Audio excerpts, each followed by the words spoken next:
notice. Senator Sifuna, you were to clarify. I asked you to clarify. Madam Speaker, you know, Senator Sifuna is a practitioner of law. Kenya is not a private company, it's not a shareholding company. Is it in order, Madam Speaker? Those ones you can say in public rallies and funerals. Madam Speaker, this is a house of records, and the President himself had said, even if it is judicial notice in Siaya, that each and every Kenyan will be served by government regardless of how they voted. Is it in order for Senator Sifuna to bring statements that are made in baby showers and funerals to the floor of the House?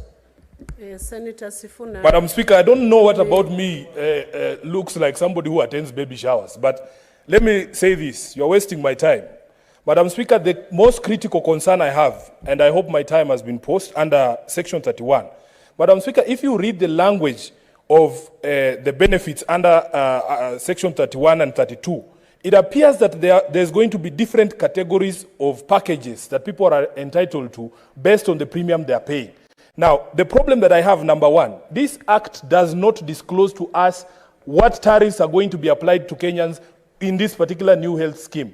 We have not been told if it is going to be 2,000 shillings or 3,000 shillings, as opposed to the current situation where we know everybody pays the same amount of money. There is no clarity here, and it is being left to the Cabinet Secretary to set that tariff. And the Act says that every beneficiary shall be entitled to an essential health care benefits package. That is like what everybody is going to be entitled to. Is supposed to be a base package. We have not been told about the other packages. There's going to be a premium package for dynasties, and I'm sure this essential healthcare benefits package is for the hustlers. So let them be more clear, Madam Speaker, about the benefits. We don't want to be sold hope, and then we are told, no, your contribution only entitles you to this, what are called essential healthcare benefits. If you want anything else, you have to add money. We want that clarity in the packages, and we want the clarity in the contributions. It cannot be left to the whims of the Cabinet Secretary. Madam Speaker, I want to finish by saying that I am very happy with one provision here on the establishment of an emergency fund.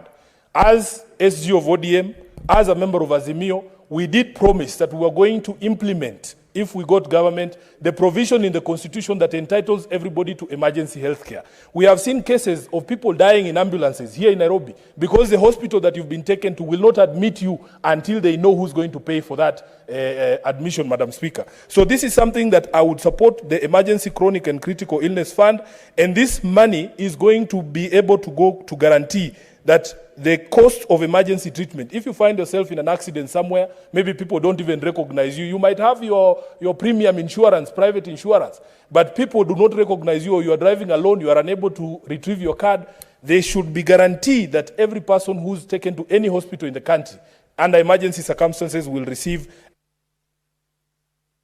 Senator Abbas Sheikh Mohammed.